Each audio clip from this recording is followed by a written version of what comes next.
오늘 우리에게 주시는 하나님의 말씀입니다. 마가복음 2장 1절에서 12절 신약성경 55쪽입니다. 신약성경 55쪽 마가복음 2장 1절에서 12절 말씀을 다 함께 봉독하시겠습니다. 수일 후에 예수께서 다시 가버나움에 들어가시니 집에 계시다는 소문이 들린지라 많은 사람이 모여서 문 앞까지도 들어설 자리가 없게 되었는데 예수께서 그들에게 도를 말씀하시더니 사람들이 한 중풍병자를 4사람에게 메워가지고 예수께로 올세 무리들 때문에 예수께 데려갈 수 없으므로 그 계신 곳에 지붕을 뜯어 구멍을 내고 중풍병자가 누운 상을 달아내리니 예수께서 그들의 믿음을 보시고 중풍병자에게 이르시되 작은 자야 네 죄사함을 받았느니라 하시니 어떤 서기관들이 거기 앉아서 마음에 생각하기를 이 사람이 어찌 이렇게 말하는가 신성 모독이로다. 오직 하나님 한 분 외에는 누가 능히 죄를 사하겠느냐. 그들이 속으로 이렇게 생각하는 줄을 예수께서 곧 중심에 아시고 이르시되 어찌하여 이것을 마음에 생각하느냐. 중풍병자에게 네 죄사함을 받았느니라 하는 말과 일어나 네 상을 가지고 걸어가라 하는 말 중에서 어느 것이 쉽겠느냐.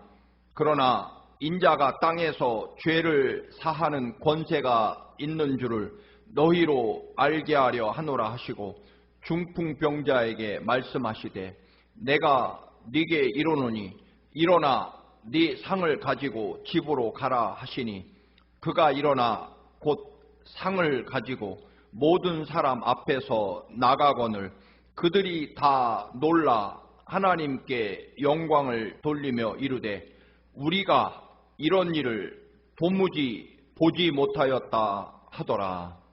아멘. 날마다 연일 계속되는 폭염과 또한 코로나19로 어려움 가운데 계신 여러분 모두에게 정녕 여름날 얼음 냉수와 같은 주님의 생수의 은혜가 여러분의 생명과 삶에 넘쳐 흐르시기를 다시 한번 축원드립니다. 사마광이라는 사람이 있습니다. 그가 어렸을 때 그의 친구들과 정원에서 놀고 있었습니다. 거대한 물 항아리가 있었고 그 물 항아리 안에는 물이 가득 채워져 있었다고 합니다. 그런데 한 아이가 조심하지 않아 큰 그 물 항아리 속에 빠져버리고 말았습니다. 항아리의 키가 너무 높아서 아이들의 능력으로는 구조할 수가 없었습니다. 아이들은 모두 공황 상태에 빠졌고 울고불고 소리치며 난리였습니다. 어떤 아이는 어른들을 찾으러 뛰어가기도 합니다. 그런데 사마광은 당황하지 않고 돌 하나를 들어 항아리 아래쪽에 구멍을 냅니다. 항아리 속에 물이 모두 빠져나왔고 친구를 구할 수 있었다는 그런 이야기입니다. 당황해서 항아리를 깨뜨릴 생각조차 하지 못했던 아이들에 비해서 정말 흔히 말하는 발상의 전환으로 사마광이 그 어린 시절에도 친구를 구했다는 그런 이야기입니다.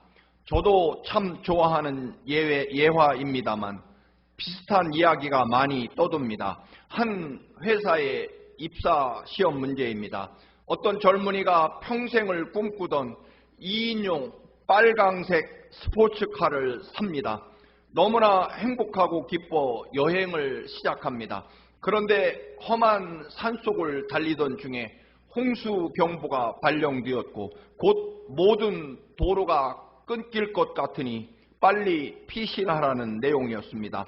서둘러 산악 지역을 빠져나오던 중에 길가 버스 정류장에 3사람이 손을 흔들며 구주를 요청합니다. 거기에는 자기 생명을 구해주었던 의사와 그리고 대단히 위급한 상황의 할머니, 그리고 꿈에도 그리던 이상형 어여쁜 아가씨가 서로 자기를 살려달라고 구주를 요청합니다. 여러분이 단 한 사람만 태울 수 있다면 당신은 누구를 태울 수 있을 것입니까? 하는 문제였습니다.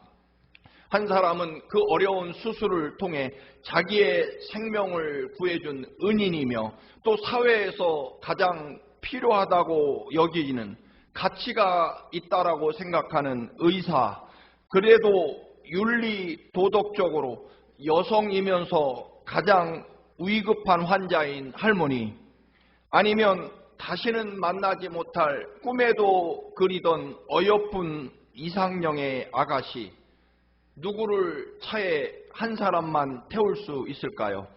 결국 한 젊은이가 합격을 했는데 그 젊은이가 쓴 해답은 이렇다고 합니다.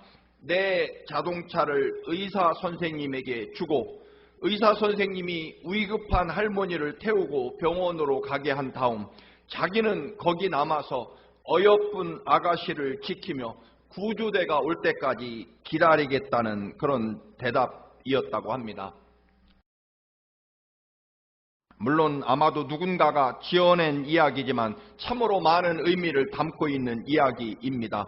이 이야기에서 내가 어떻게 마련한 자동차인데 쥐꼬리만한 월급 안 먹고 안 쓰고 안 입어 아껴서 산 내 꿈의 자동차인데 내가 태울 사람을 선택한다는, 그것은 너무나 당연하다는 생각, 그 고정관념을 버리고 기꺼이 내 자동차를 의사에게 맡길 수 있다는 그런 발상의 전환이 모두를 살리고 행복하게 만들었다는 그런 이야기입니다.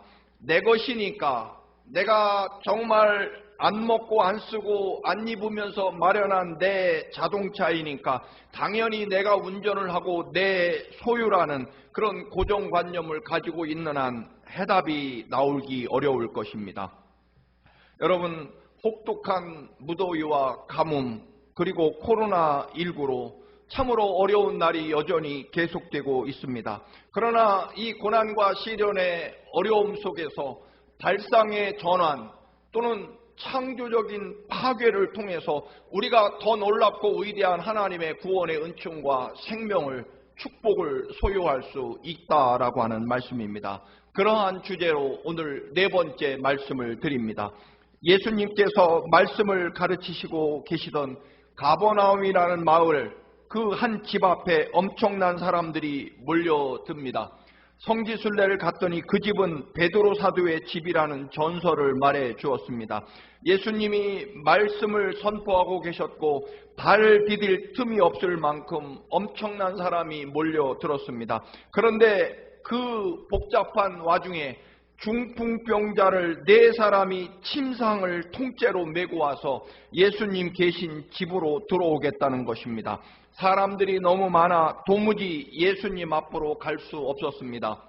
내 친구들은 사람들에게 좀 비켜달라고 사정을 했을지 모릅니다. 그러나 사람들은 오히려 그 친구들에게 비난만 쏟아 부었을 것입니다. 이럴 때 우리가 살아가는 사회 도덕이나 법률 혹은 상식과 도덕, 윤리라는 그런 가치관 혹은 고정관념으로 이런 상황에 직면할 때 선택은 여러 가지가 있을 것입니다. 그런데 사실 그 이전에 자기 중풍병자를 예수님께 데리고 가기 전에 또한 여러 가지 생각과 판단도 가능합니다. 중풍병자 친구에게 위문을 하러 왔을 때 격식에 맞는 품위 있는 위로를 하면서 새로운 소문을 전했을 것입니다. 여보게 친구, 지금 세상은 갈릴리 출신의 예수라는 사람 때문에 난리가 났다네. 그가 못 고치는 병이 없고 맹인의 눈도 뜨게 하고 심지어는 죽은 자도 살려낸다고 하네. 자네도 한번 시간을 내서 찾아보시게. 누가 아나 자네의 이 중풍병도 고칠 수 있을지. 믿져야 본전이라 생각하고 꼭 예수님을 찾아보시게. 그러면 건강에 주의하고 힘내시게 잘 있게 하면서 좋은 정보를 전달해 줄 수 있을 것입니다. 또는 어떤 친구는 중풍병이란 원래 회복이 불가능하니 마음 굳게 먹고 또한 이런 어려운 상황이지만 그래도 감사하며 기쁨으로 사시게나 절대로 포기하지 말고 우리가 있지 않나 하면서 가지고 간 주스나 과일을 전하고 현실적인 그런 조언과 위로를 할 수도 있을 것입니다. 아니면 친구들이 또 말할 수 있을 것입니다. 여보게, 자네가 움직일 수 없으니 우리가 무슨 수를 써서라도 예수님을 이 자네 집으로 모시고 오겠네. 그때까지 조금만 참고 기다리시게. 반드시 우리가 예수님을 자네 집으로 꼭 모시고 오겠네. 그런 희망과 기다림을 줄 수도 있을 것입니다. 아마 이런 친구라면 세상에서는 정말 훌륭한 친구일 것입니다. 그런데 4명의 이 친구들은 그런 세상에서의 훌륭함을 넘어서서 즉시 중풍병자의 침대를 통째로 메고 예수님 계신 집까지 달려갑니다. 계절이 어느 계절인지는 알 수 없습니다만 혹시 무지무지하게 뜨거운 여름은 아니었을까요?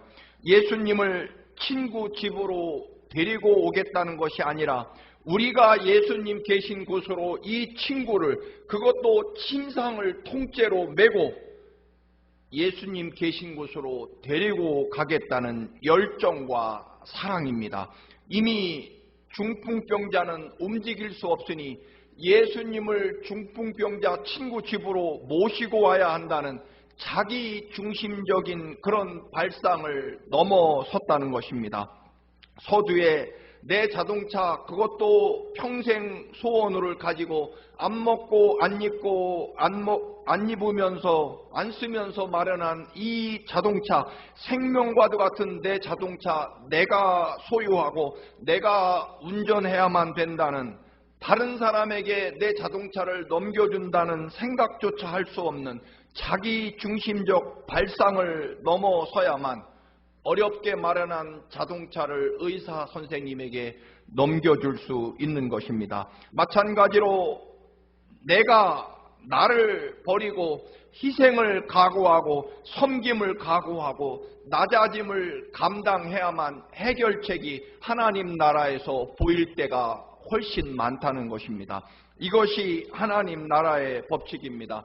죄 지은 자는 당연히 벌을 받아야 된다는 그런 세상적인 가치, 법률적인 가치 기준이 아니라, 그런 고정관념이 아니라 십자가에서 예수님이 대신 우리의 죄를 대신 갚으시기 위해 희생 제물이 되시겠다는 예수 그리스도의 그 사랑 때문에 죄 지은 자는 반드시 처벌받아야 된다는 그런 고정관념을 넘어선 예수 그리스도의 십자가 희생 때문에 인류 구원의 그런 희망과 역사가 이루어지게 됩니다.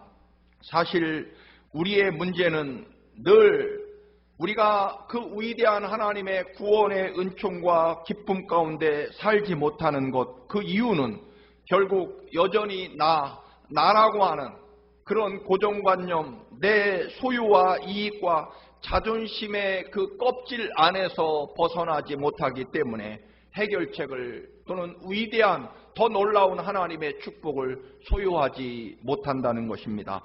친구들은 자기들이 들은 아주 좋은 의학 정보를 친구에게 전한 것이 아니라 그 무거운 침상을 직접 메고 예수님께 데리고 가겠다는 것입니다. 날씨가 얼마나 무더운지 혹은 그 길이 얼마나 먼 길인지 여부는 친구들에게는 전혀 고려 대상이 아닙니다. 아무리 무더운 날이라도 친구들은 침상을 메고 예수님께 데리고 갔을 것이고, 아무리 먼 길이라도 예수님 계신 집으로 친구를 데리고 갔을 것이기 때문입니다. 여러분, 그 이유는 친구를 예수님께 데리고 가면 반드시 예수님이 고쳐주실 것이라는 강력한 믿음, 그것 때문에 그 믿음을 실천하고 자기들이 직접 그 믿음을 가지고 친히 직접 희생하겠다는 것입니다. 침대를 통째로 메고 예수님 계신 곳까지 갔습니다. 얼마나 무겁고 무더웠을까요? 그런데 그 예수님이 계신 집 앞까지 이미 사람들로 꽉 차 있었고 당연히 아무도 비켜주지 않았습니다. 그 중에는 예수님의 말씀을 사모하는 사람도 있었을 것이고 또 중풍병자 친구처럼 예수님께 고침받기 원하는 환자들도 많이 있었을 것입니다. 열정적인 친구들이 좀 비켜주십시오. 환자가 왔습니다. 그렇게 정중하게 부탁했을지 모릅니다. 그러자 사람들이 외칩니다. 당신들은 눈도 없소. 지금 여기 있는 사람도 다 예수님께 고침받으려고 온 사람들이요. 줄을 서시오.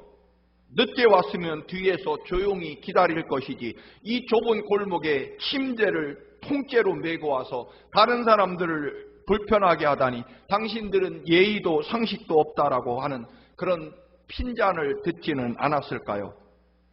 예수님께 치유받는 장면, 많은 경우에 사람들이 예수님 곁에 가까이 가지 못하도록 막는 이야기가 많이 나옵니다. 시각장애인 바디메오가 눈을 뜨게 해달라고 외쳤을 때 예수님의 주변 사람들, 제자들이 조용히 하라고 핀잔을 줍니다. 그러자 바디메오는 사람들의 핀잔 소리보다 더 크게 다윗의 자손 예수여 나를 불쌍히 여기소서 그냥 지나가지 마시옵소서라고 외치게 됩니다. 삭개오도 마찬가지입니다.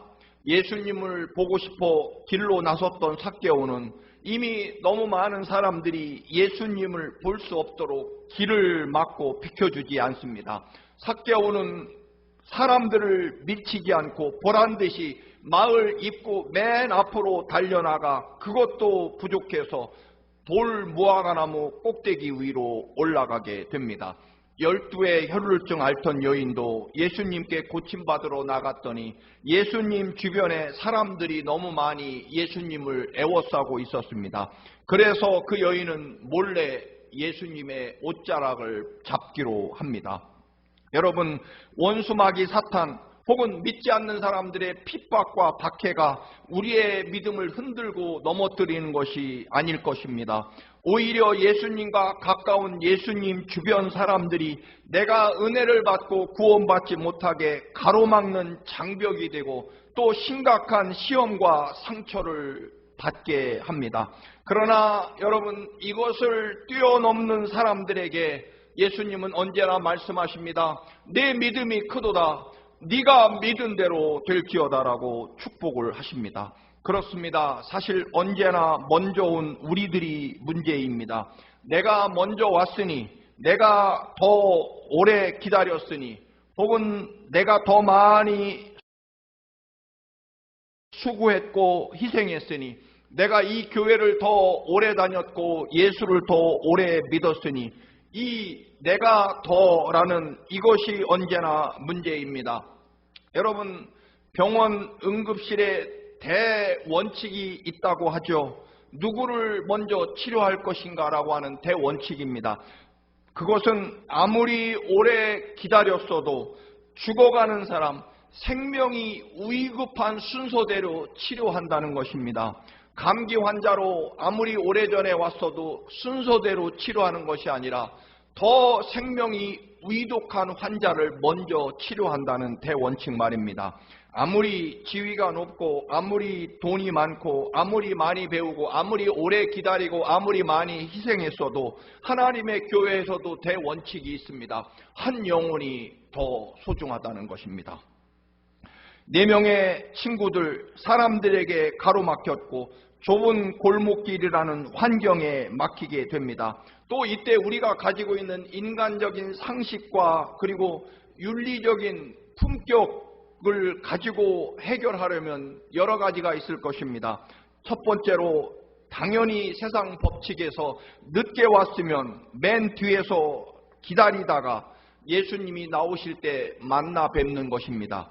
두 번째 방법은 예수님의 설교가 언제 끝날지도 모르고 또 저 많은 병자들을 치료하면 언제 우리가 차례가 될지 모릅니다.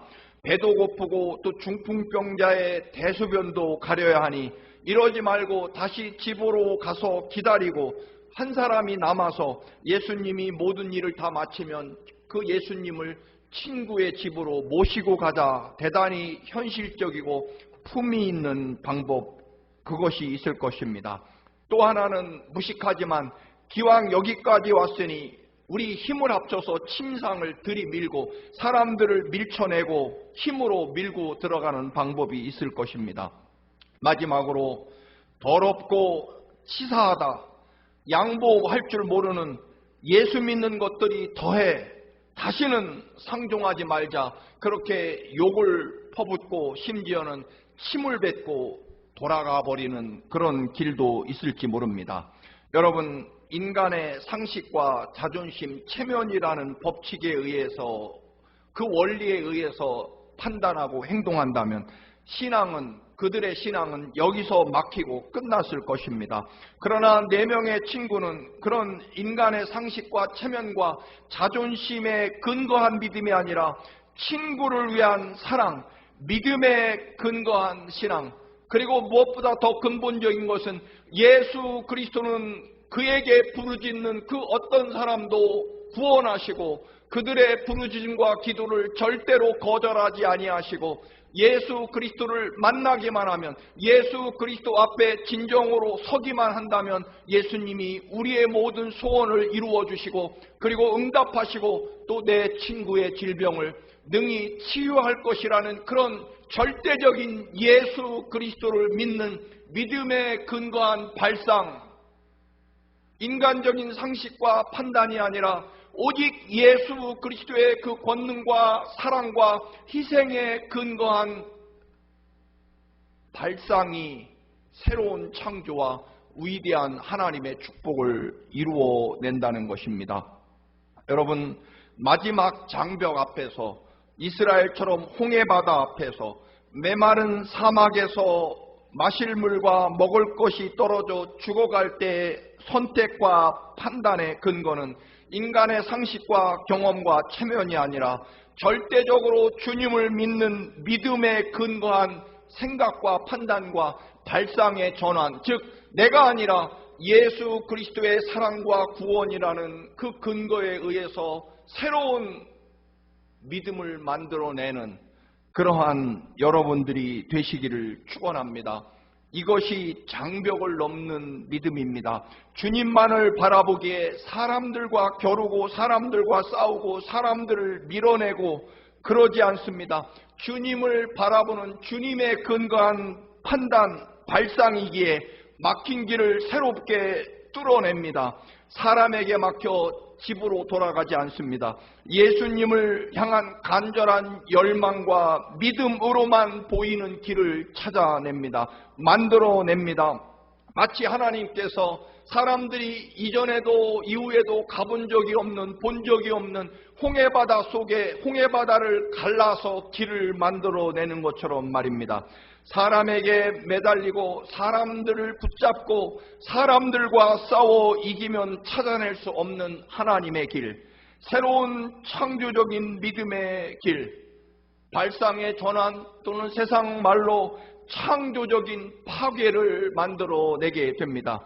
그래서 그들은 지붕 위로 올라가 이제껏 없었던 새로운 길, 창조적인 파괴를 통해서 예수 그리스도 앞에 정말로 중풍병자 친구를 침상을 통째로 달아내리게 됩니다. 여러분, 예수 그리스도의 구원과 주님이 정말 살아계시고 나보다 더 나를 사랑하시고 말씀 그대로 이루시고 우리의 어떤 기도에도 반드시 응답하신다는 절대적인 예수 그리스도를 믿는 믿음이 있어야만 보이는 구원의 길을 창조해내는 것, 그것이 하나님의 백성들입니다. 세상 사람들처럼 인간적인 상식과 경험과 욕심의 판단에서 안 되고 되고를 결정하는 사람이 아니라는 것입니다. 그래서 철저하게 은혜를 믿음으로, 예수 그리스도를 믿음으로 보이는 바로 계단 위로 올라가 지붕을 뜯어내는, 그리고 침상을 사람들과 싸우지 않고 새로운 구멍을 뚫어서 예수 그리스도 앞으로 가는 길을 만들어냈다는 것입니다. 아마도 나중에 집주인에게 맞아 죽을지도 모르고 감옥에 갈지도 모릅니다. 그리고 최소한 손해배상을 하고 그 집을 수리해 주어야 합니다. 여러분, 나중에 그 뚫은 지붕을 누가 수리했을까요? 집주인이요? 예수님이요? 아닙니다. 친구를 구하려고 지붕을 뚫은 친구들이 다시 그 지붕을 수리했을 것입니다. 여러분, 이 말씀은 결국 사랑이라고 하는 것은 지붕을 뚫는 길은 지붕을 뚫고 나서 그 지붕을 다시 덮고 수리하고 아니면 수많은 모욕과 처벌을 감내할 각오가 되어 있는 사람에게 지붕을 뚫는 구원의 길이 보인다라고 하는 것입니다.